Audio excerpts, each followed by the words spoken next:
Good afternoon, everybody. I am Amanda Quintanilla, Victim Services Specialist with UTRGV Police Department Victim Services. And today on our Water Cooler Conversation Season 2, Episode 3, we are going to be talking about teen dating violence. And the title is Should Love Hurt? Today, Priscilla will be joined with Jackie Medrano from the Family Crisis Center out of Cameron County. So Priscilla, go ahead and take it away. Good afternoon, everybody. My name is Priscilla. I am the Associate Director with the Office of Victim Advocacy and Violence Prevention.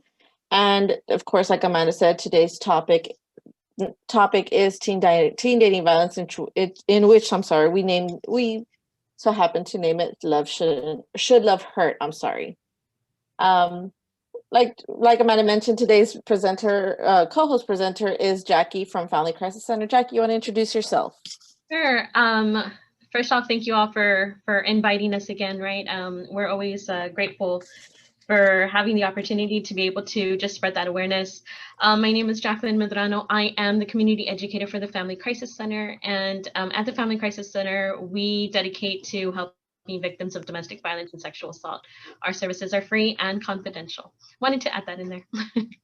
Go ahead. Thank you. And thank you for taking the time of joining us today. I know you all are very busy with all the important work that you all do over there at the Family Crisis Center. So just before we begin, I just want to go over a disclaimer trigger warning. Of course, the content presented today and the discussion could be troubling, especially to survivors of violence, victimization, or harassment. Please feel free to leave if the discussion triggers any upsetting response. Please treat this session as a safe space and respect the boundaries of others, especially if their views or experiences are clearly troubling to them. And just like this says, if you feel you need to talk to somebody, please reach out to us. We have counselors available to speak to you if necessary.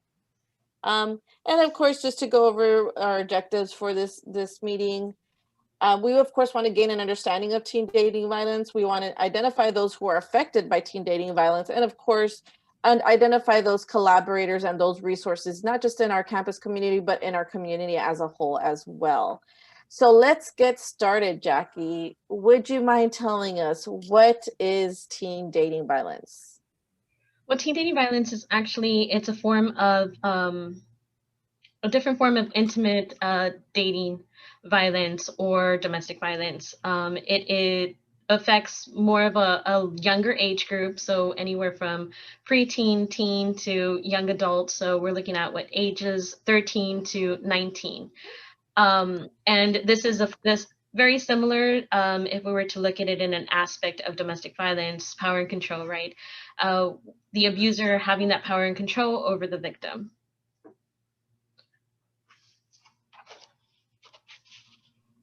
Sorry, I was muted there for a minute. So when it comes to teen dating violence, why I know February is a very important month. Can you tell us why this month is so important? So February marks the awareness of teen dating violence. So we like to go into, schools or talk to parents, if we're talking to Head Start, and we're just bringing the awareness out into our community.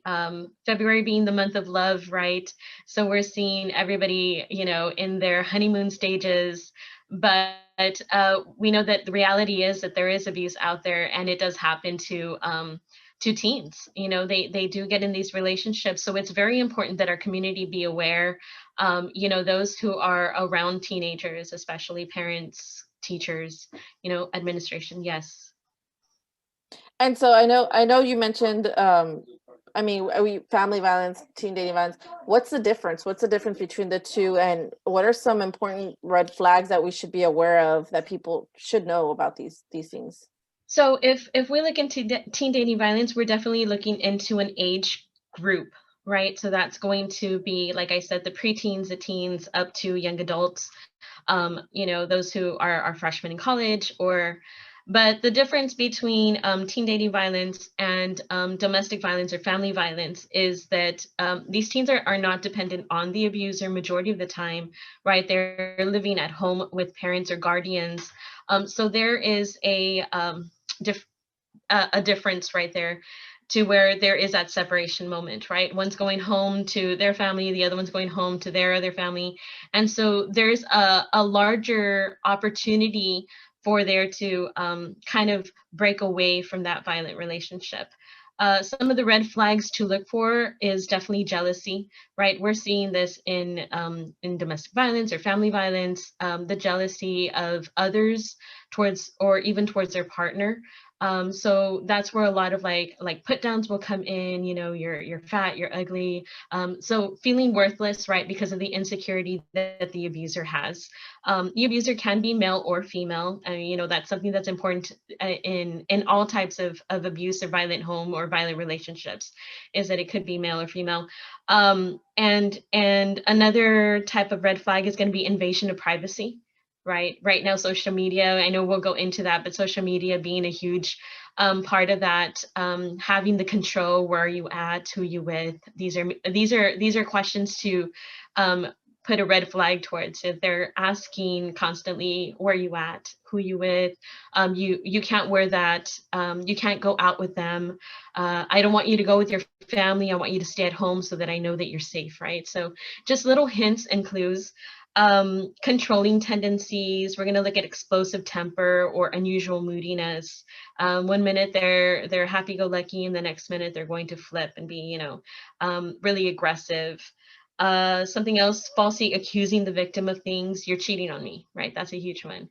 And so this will lead into a more aggressive type of relationship, threatening or causing physical harm.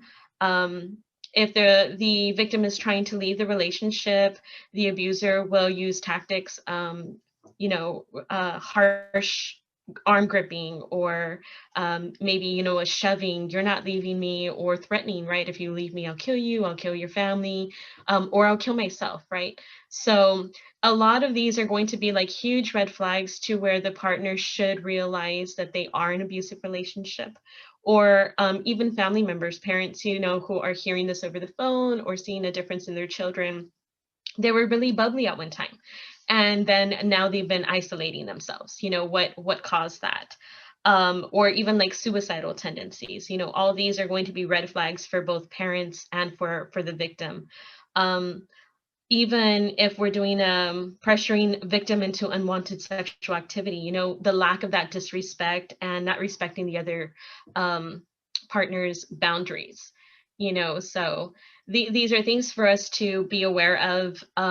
Sometimes the abuser doesn't even know that they're being abusive, you know.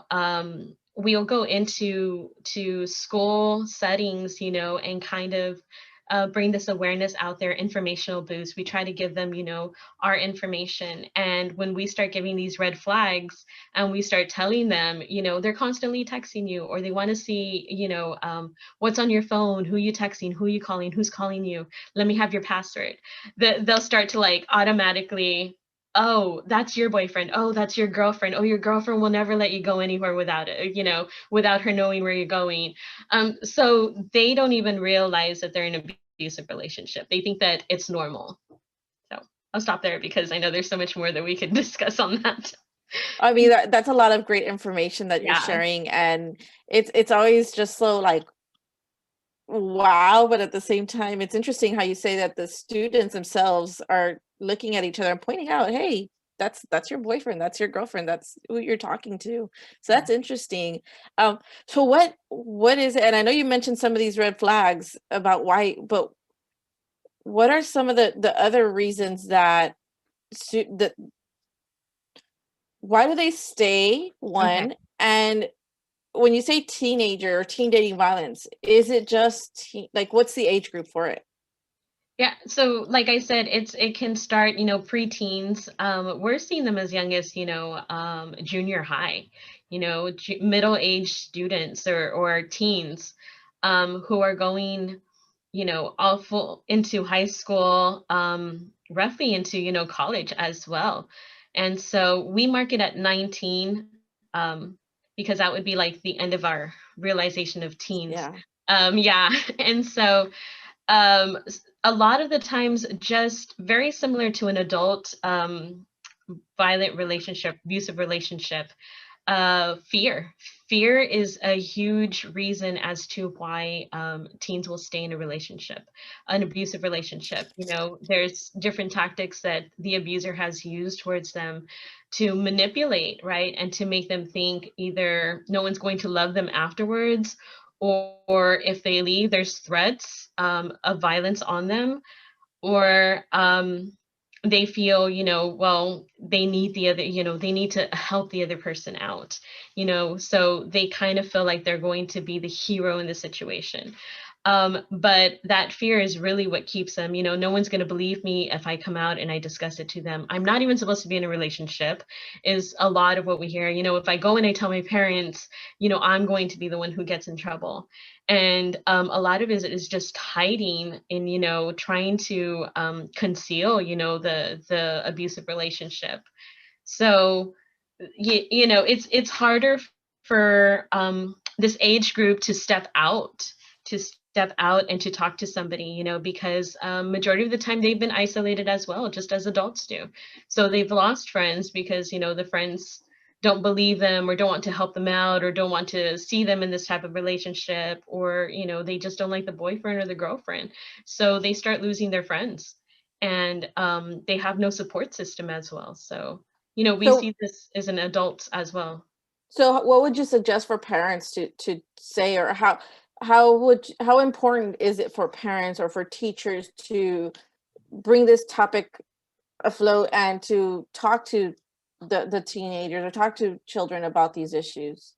You know, I think it's very important for adults, one, to get involved, and then two, for parents to have an open relationship with their children. You know, before they start dating, to discuss the importance of a healthy relationship. You know, what it is to healthy relationships can go from friends to family. You know, to their you know, their, if they're going to get into a boyfriend girlfriend type of relationship, you know, it's something that should be addressed in the very beginning, is to teach them, especially if they themselves have been in an abusive relationship or are in an abusive relationship, to let their children know, hey, this isn't okay, this isn't what love is, right? And that's what the topic of this is, like, love, should love hurt, right? Or it's not something that causes pain or suffering to someone else. In fact, love is supportive, right?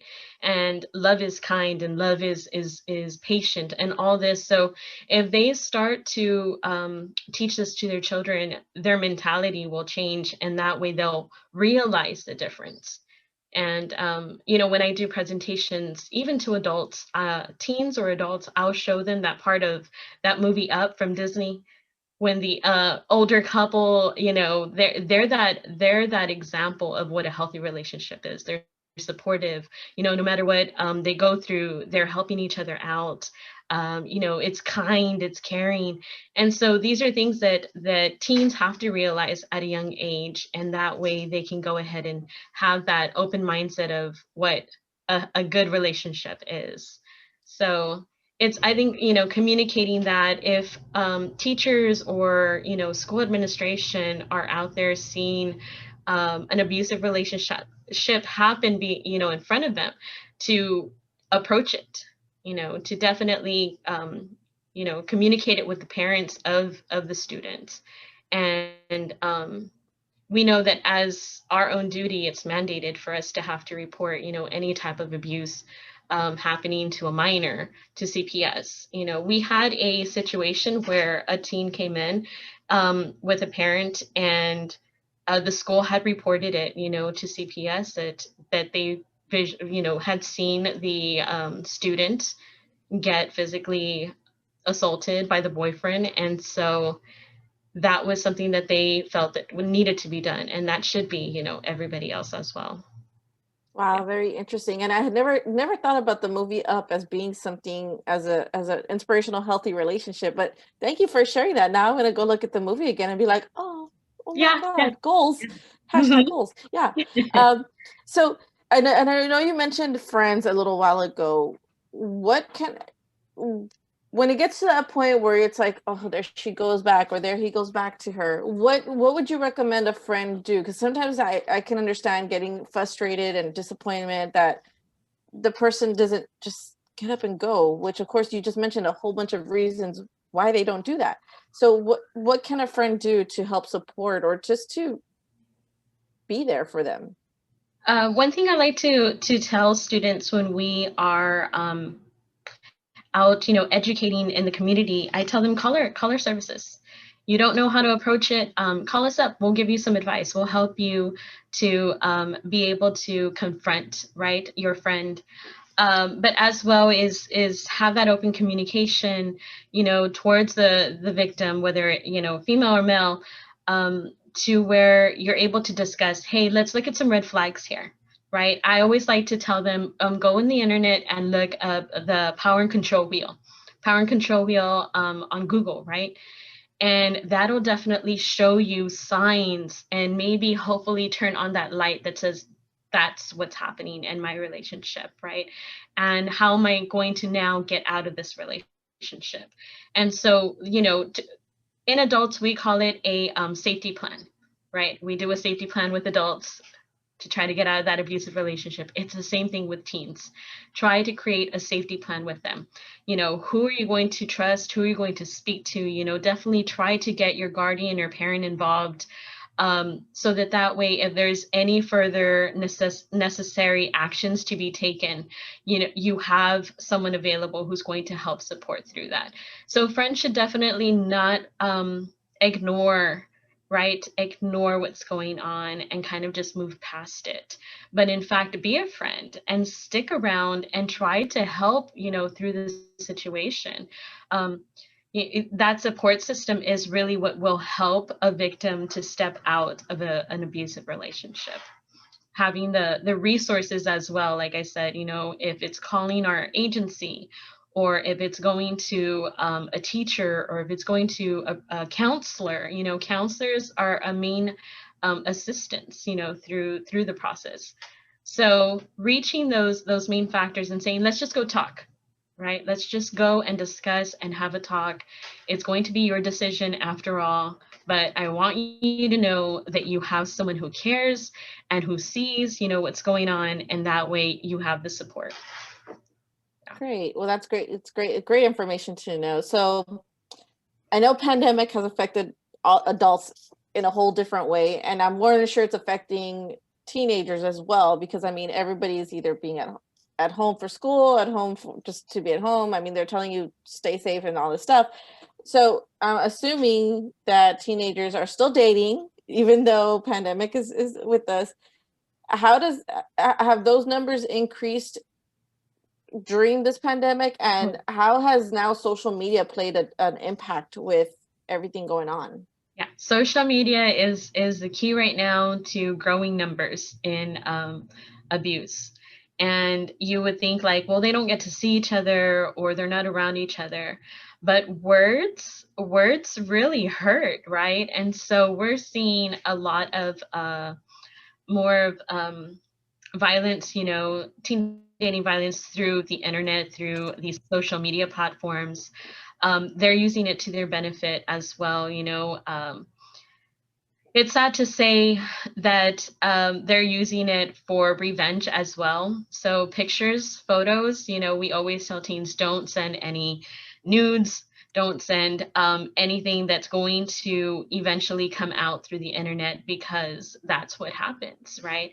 And so that, using harsh words towards them, they're still using words that are that power and controlling over that teen. And so it's kind of just been that ripple effect that we've seen, and the numbers have grown drastically in teen violence as well. So I think, anything that's like Snapchat, where they're able to send me your location, who are you with, and that's an instant, like it's from here to there. Back in the day, it wasn't like that. We had the old phones where they would call, you're at home. Okay, you're at home. I called you, you didn't answer, you weren't home, right? But now that you're able to carry your phone wherever you go, they're tracking them, right? So that's all still part of control. And parents need to be aware. Parents definitely need to be aware and take the time, guardians to take the time, right, to know what's going through the phone, what comments are being made, these text messages, these whatever it is, the snaps that they're sending them, and that's life threatening. I'm going to kill you if you're, not with me, or whatever it is that they're threatening them to do. Parents should be aware, because that's causing insecurities in our teens. That's causing suicide tendencies, right? So they're feeling less worth. They're so stuck in what is in, what is in. And so we need to start talking to our teens about having that kind of that mindset that they need to open up and communicate with their families more. So I know sometimes it's a little hard for teenagers. So I can remember I wouldn't go talk to my mom about certain issues, or my dad about these issues. If a teen is afraid or just is not comfortable talking to their parents, I know you mentioned earlier they can call your agency and talk to you all about what they're going through. Is there, if they do call you, is their information kept confidential, or how does your agency work to assist more in these situations? We definitely want to make the best judgment for anybody, right? We definitely want to assist in the best way that we can, especially if it's life-threatening. I know you all know that any type of abuse is going to cause some sort of mental stress on the individual themselves, right? And so this goes on to creating, future tendencies of trauma. So we call it's very close to like PTSD. So in order for our agency to help them out, especially teens, we would need some type of guardianship, or even if it's an administrator, we've had an administrator from the school bring in a teen, and we were able to assist them, because of that mandated order as well that was going on. But it is confidential. The only thing is that if any action does have to be taken, we will have to proceed with some type of parental guidance. But we definitely refer to counseling. All of our services are free, they're confidential. And we definitely think that families should be involved, no matter whether the teen says, well, they're going to be upset or angry with me, right? Disappointed. These are things that they are scared of telling their families. But at the same time, who else is going to be the best support system, right, than their parents or their family members? And we have, I know, like when I was growing up, my mom would always say, I want the best for you, right? And so we know that there are parents who are caring and loving and who want the best for their children, and we would hate to know that they're in this type of relationship, right? If they themselves have ever been in it, then they know exactly what it feels, and they know what's to come after that. Then they are going to do their best to try to prevent their children from entering into something that isn't loving, right, and isn't healthy for them. So we do encourage for parents to definitely get involved, for them to be able to open up and to speak to them. Because just having that one communication that says, I need your help, is going to be the best way for them to get out of that type of situation. And while they're there, while they're receiving services with you all can provide them not just counseling, but I'm assuming also legal services, legal information, guide them down that legal process of what could happen and what they could apply for, and what's available for them in your area.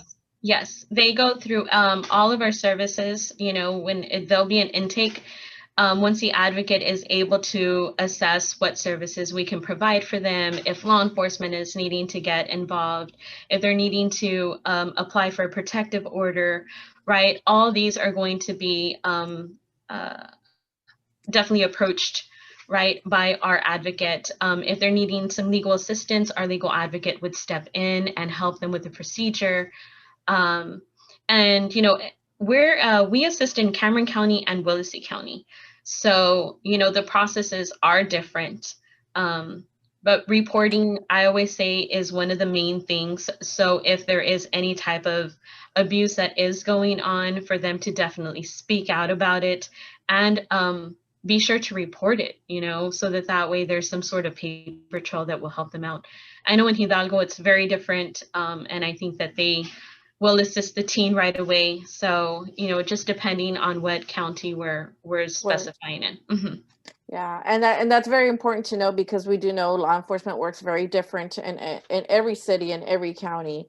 But either way, I mean, once they're in your hands, once you've assessed them, you all can explain all that information to them and get them to the proper, give them the proper information and the important information that they may need to make sure that they have that safety plan, and they know how to better assess their own situation, from what they're going through. So I know you mentioned you're a family crisis center, but you haven't mentioned your phone number. What is your phone number there? How can they Okay. contact you all, So or how do they get a hold of you? Yeah, no, definitely. We have a 24-hour hotline. There's an advocate, day in, day out, just ready to assist or answer questions if they just want, information. They can call. It's 1-866-423-9304, or if they're in the Valley, it's 956-423-9304.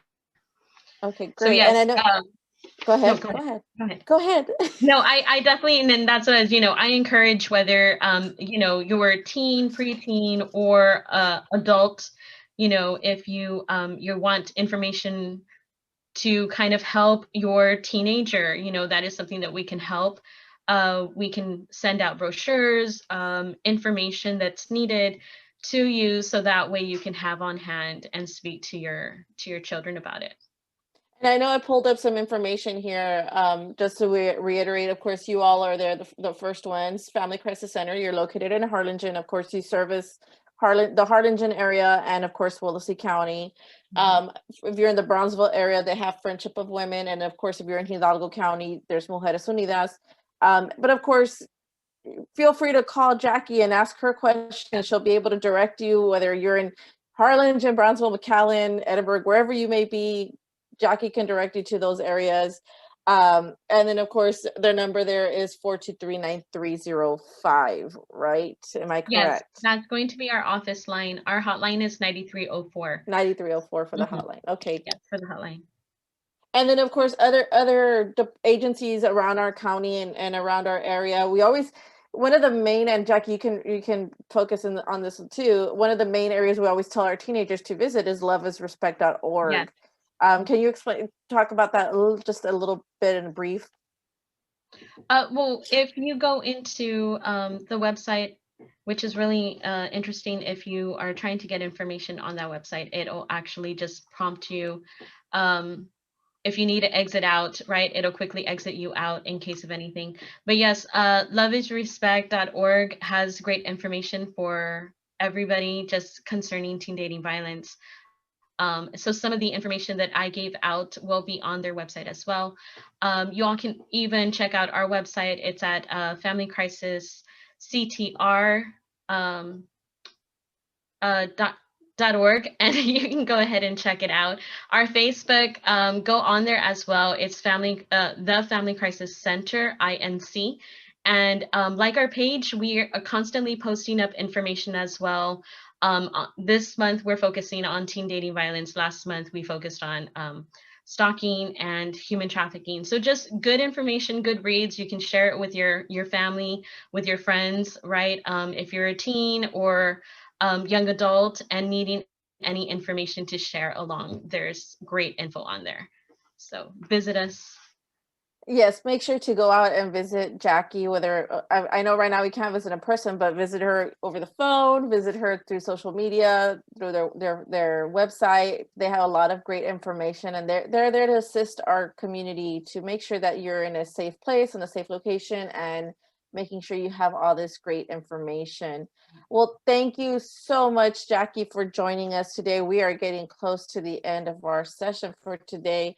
And of course, we're going to be sending this PowerPoint along with this recording along to those viewers that happen to visit us today. And of course, we're also going to have this on our website, and we'll be trying to share this on our social media online as well. And then just to give you all some more information about our our campus resources, of course, you're always welcome to call me at the office, call me and get more information, call Amanda. If we need to connect you with Jackie, if you say, hey, you know what, that girl that we talked to the other day, I can't remember her name, we can just call us and we'll be like, okay, this is Jackie's information. Me and Amanda are pretty much there, available also pretty much every day, any time of the day for us to assist you with anything that you might need, whether it be on our campus or trying to find resources off our campus. So thank you everybody for joining us for our water cooler conversation today. Remember, February is Teen Dating Violence Awareness Month. Spread the information and let everybody know that there is somebody there. And Jackie, what final thing that you could tell somebody to always remember or spread around? Just remember, you're not alone. Don't think that you have to be stuck in an unhealthy relationship, right? There is a way out. You just need that support, and that's who we are, right? All of us here, and talk about it, right? If you see somebody else, definitely approach it. Don't be scared to approach something. Maybe they're waiting for that moment. Thank you so much. And remember, we're orange. Orange is for representing the color of the month, and you'll see it on our social media tags and everything like that. So thank you very much for joining us, everybody. I hope you have a great afternoon and going into the weekend. Thank you. Thank you, Jackie. Thanks, Amanda. Bye-bye.